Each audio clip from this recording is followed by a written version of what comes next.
Les ondes de Limo. Osez la curiosité pour votre bien. Anne-Sandrine Di Girolamo.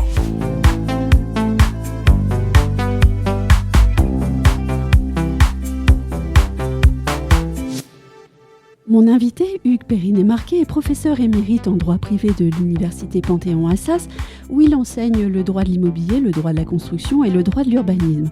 Il est également président du CNTGI et l'auteur de bien des articles de doctrine. J'ai le plaisir de le recevoir aujourd'hui dans le cadre d'une série de podcasts que nous consacrons à la loi de 65 fixant le statut de la copropriété des immeubles bâtis. C'est un texte fondateur qui fêtera bientôt ses 60 ans et sur lequel certains s'interrogent. Bonjour Hugues Perrinet-Marquet. Bonjour madame. Dans la revue de la semaine juridique en 2019, vous aviez indiqué aux journalistes être un juriste réaliste.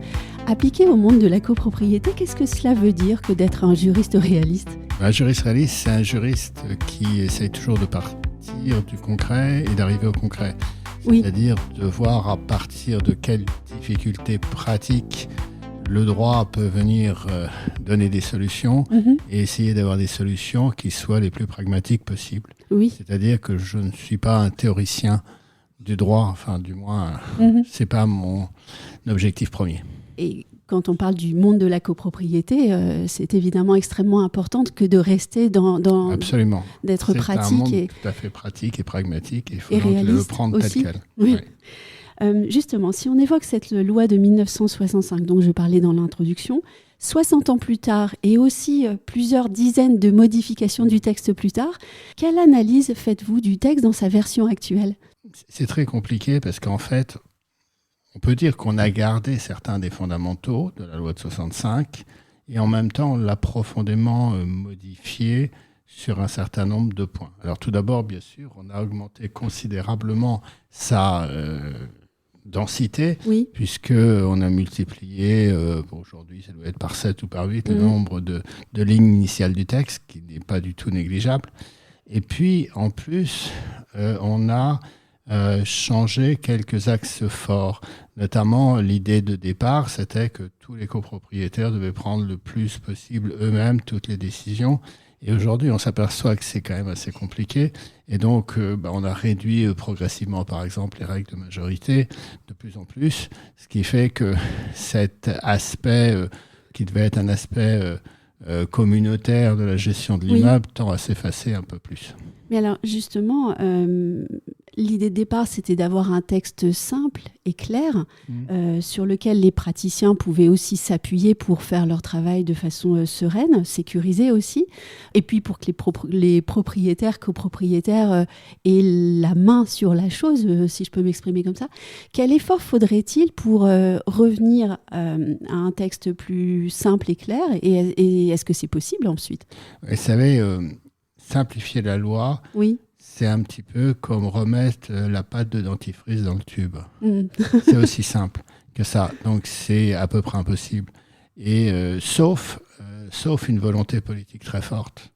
Et puis une volonté unanime, je dirais, de tous pour aller dans ce sens-là. Or, on s'aperçoit que ces conditions sont rarement réunies. Et donc, aujourd'hui, quand on parle de simplification, c'est toujours 50 mesures, 100 mesures, etc., mais qui portent sur des petits points. Et en réalité, on ne remet jamais en cause la globalité du système. Et donc, si on veut vraiment simplifier le droit de la copropriété, revenir à la loi de 65, il faudrait quand même supprimer quasiment 80% des textes actuels. Donc ça demande un effort conceptuel qui est très important, avec toujours des effets de bord qui peuvent être aussi non négligeables. Donc il faut le faire avec pragmatisme. Et surtout, je ne vois pas très bien aujourd'hui quel pouvoir politique prendrait le risque de le faire avec le travail que ça représente. Pour autant, le monde de la copropriété, je pense pouvoir le dire, est en difficulté. Des professionnels soumis à des tâches toujours plus importantes, des copropriétaires qui ne comprennent pas forcément quel est le rôle de chacun. Donc, qu'est-ce qu'il faut faire alors ? Est-ce qu'il faut réécrire un texte qui soit conforme au monde de la copropriété actuelle, si on ne peut pas le modifier et le toiletter ? Alors, on pourrait effectivement réécrire complètement, mais le réécrire dans un but de simplification. Alors, c'est pas impossible. Il se trouve que j'ai participé avec d'autres à la réécriture du Code de la copropriété d'Île Maurice. Et on a fait un texte qui est beaucoup plus simple que le droit français et qui apparemment marche bien à l'île Maurice où justement ils essaient de développer les copropriétés. Donc ce ne serait pas impossible, mais je ne crois pas qu'il y ait aujourd'hui une volonté très forte de l'ensemble des partenaires, et je le vois au CNTGI, où la simplification n'est pas l'axe majeur, même si tout le monde le souhaiterait. Mais quand on rentre dans le concret en se disant comment on va simplifier et qu'est-ce qu'on va supprimer, là, c'est plus compliqué.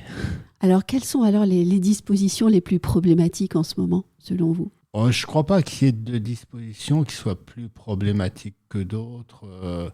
C'est un ensemble, en fait. C'est un ensemble de complexités. On a rajouté, toujours des institutions nouvelles. On a développé le rôle du syndic. On a complexifié les règles de majorité. On a complexifié les règles de paiement des charges. On a créé des nouvelles règles qui sont liées au diagnostic de performance énergétique, au diagnostic de travaux, etc. Bon, tout ça, c'est une suite de choses qui a considérablement aggravé la situation, et c'est difficile de dire. Il y en a une parmi d'autres qui est plus ennuyeuse que les autres. Non, c'est vraiment un ensemble global. Et peut-être aussi pourrions-nous évoquer la digitalisation. Je pense par exemple au vote à distance qui a rendu tant de services et qui pourtant commence à être décrié puisque avec le vote à distance, les copropriétaires prennent encore moins part à la vie de la copropriété. Oui, effectivement, je pense que c'était une bonne idée au moment du Covid. Oui. Et donc ça a rendu les services qu'il fallait au moment du Covid. Je ne suis pas sûr qu'aujourd'hui ce vote à distance soit idéal, parce que il est quand même important que les copropriétaires s'approprient la gestion de leur immeuble, et donc la présence à l'Assemblée générale est quand même un moment important. Alors bien sûr, à distance, on peut le faire en visio et participer, mais c'est pas exactement la même chose. Et en tous les cas, les votes par correspondance, c'est assez réducteur, puisque on ne peut voter que sur ce qui a été prévu dans l'ordre du jour, et si l'ordre du jour est modifié, si le sens du vote est modifié, le vote devient impossible. Donc ça, je crois que c'est un peu problématique. Alors, il faut concilier, je dirais, la modernité, et notamment, c'est vrai que le fait que les convocations puissent être envoyées par électronique, c'est évidemment une source de simplification considérable pour tout le monde. Après, il ne faut pas tomber dans l'utilisation massive des nouvelles technologies dès lors que ça déshumanise complètement la vie en copropriété. Et justement, cette question de la déshumanisation paraît centrale, en fait, puisqu'on comprend qu'il faudrait ramener les copropriétaires dans leur copropriété, si je peux dire les choses ainsi. Mais alors, qu'est-ce qu'on pourrait imaginer pour remettre un peu d'esprit de 65, où les copropriétaires sont plus actifs? C'est difficile de trouver une recette simple, sinon on l'aurait trouvé depuis longtemps. Je pense que la copropriété telle qu'elle est vécue à la française, elle a été conçue d'abord au départ pour de petites copropriétés, relativement petites, et donc transposer les règles à de grandes copropriétés, on voit bien que ça ne marche pas, et c'est pour ça qu'on fait aujourd'hui des scissions, des volumes, etc. Après, on ne peut pas aller convaincre les copropriétaires de s'intéresser à la vie de leur immeuble. Ça, c'est compliqué. Alors, vous me pardonnerez peut-être la question suivante, mais est-ce que finalement le droit, c'est la réponse à tous les maux de la copropriété actuelle ? Non, bien sûr que non. De toute façon, le droit n'est jamais la réponse à tous les maux d'une société. Oui. D'abord parce que dans une copropriété, il y a des facteurs, je dirais, personnels, sur lesquels le droit, évidemment, ne peut pas influer. S'il y a des copropriétaires qui se détestent, ça pollue quand même un peu la vie collective, et ça, le droit, il ne peut pas grand-chose. Et puis, il y a aussi un élément central de la vie des copropriétés qui est l'argent. Et donc, le droit, il n'a pas d'impact sur l'argent. Il peut flécher l'argent, mais je veux dire, il ne crée pas de richesse, le droit. Contrairement à ce qu'on croit généralement, il ne crée pas de richesse. Il peut créer éventuellement de temps en temps de la pauvreté. Il peut flécher la richesse, mais il ne rendra pas plus riche un copropriétaire qui n'a pas les moyens de payer ses charges, par exemple. Et oui. On peut donc en venir au sujet suivant, et Et il vient à point puisque la copropriété se trouve à un moment de bascule puisqu'elle doit s'engager dans le mouvement de la rénovation énergétique.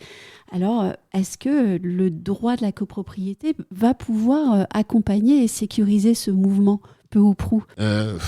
Oui et non. C'est-à-dire qu'il va pouvoir aider à sécuriser le mouvement, mais la question fondamentale ici est une question financière. Elle n'est pas une question juridique.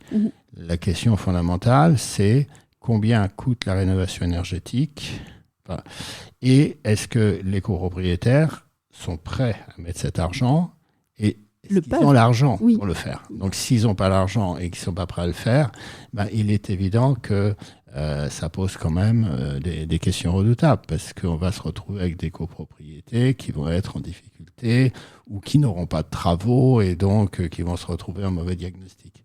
Alors, on voit bien aujourd'hui que le législateur a plutôt tendance à reculer un peu, ne serait-ce aussi que parce qu'il s'aperçoit que la fiabilité des diagnostics est quand même source de préoccupation. On pourrait aussi imaginer que des copropriétaires contraints de vendre leurs biens parce qu'ils ne peuvent pas rénover sont aussi privés de leur droit à la propriété, ou c'est aller trop loin ? Ils ne sont pas privés de leur droit à la propriété, ils sont privés d'une partie de la valeur de leur propriété. Mais ça, c'est une question, je dirais, quasi philosophique du droit. Ici, le législateur, lorsqu'il a imposé les diagnostics, il a décidé de faire perdre mécaniquement à des biens immobiliers une partie de leur valeur. Voilà. Et donc, c'est un choix du législateur. Et on voit bien que les décotes peuvent être très importantes. Il y a une étude récente sur les maisons qui est variable selon d'ailleurs les lieux, mais qui n'est pas du tout négligeable. D'où l'importance d'avoir un bon diagnostic, d'où le risque de diagnostic de complaisance. Peut-on terminer cet entretien en évoquant les professionnels, les syndics ? Certains, désormais, ont libéré une certaine parole et ils livrent très simplement et très facilement leurs difficultés au quotidien pour gérer les copropriétés, non seulement pour la rénovation énergétique, mais aussi tout simplement la gestion sociétale en fait, de cet ensemble.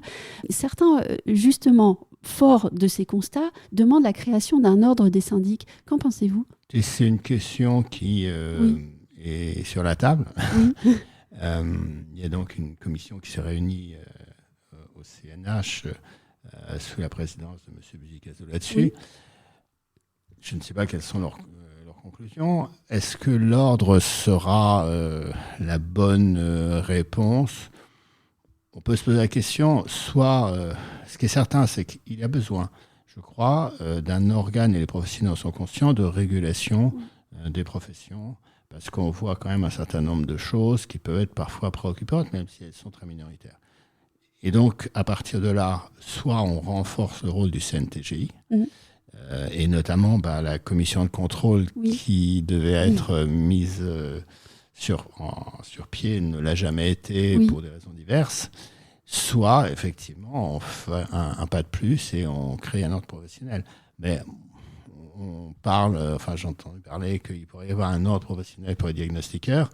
Si on en fait un pour les diagnostiqueurs, je ne vois pas très bien pourquoi on n'en ferait pas un pour les syndics. Donc, après, ça, c'est un choix politique du législateur. Parce qu'un ordre professionnel, c'est aussi quelque chose de plus lourd à gérer, qui implique des financements non négligeables de la part des professionnels.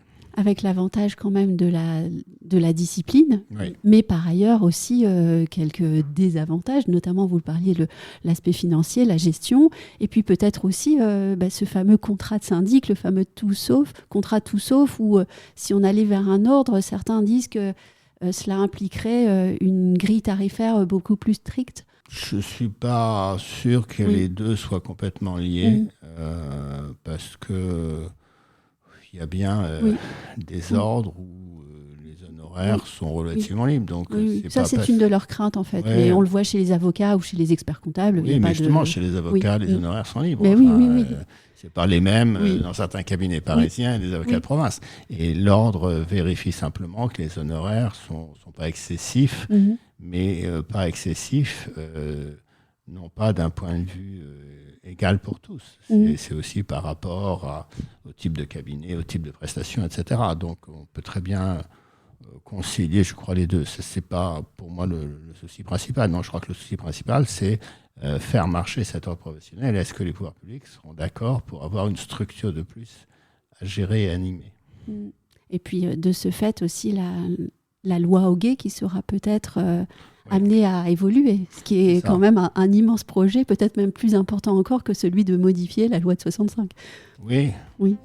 Alors, en même temps, il y avait eu, il n'y a pas très longtemps, de la part de la DGCCRF, une volonté de déréglementer les syndics.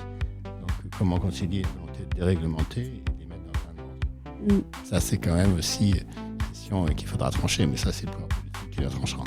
Et peut-être aussi vous, à pouvoir conseiller les uns et les autres.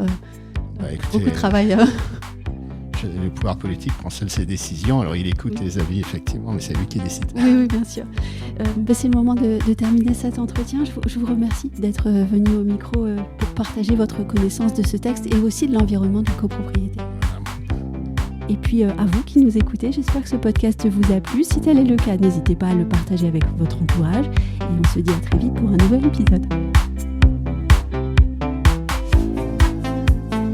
Retrouvez les Ondes de Limo sur ondedelimo.com, les réseaux sociaux et la newsletter.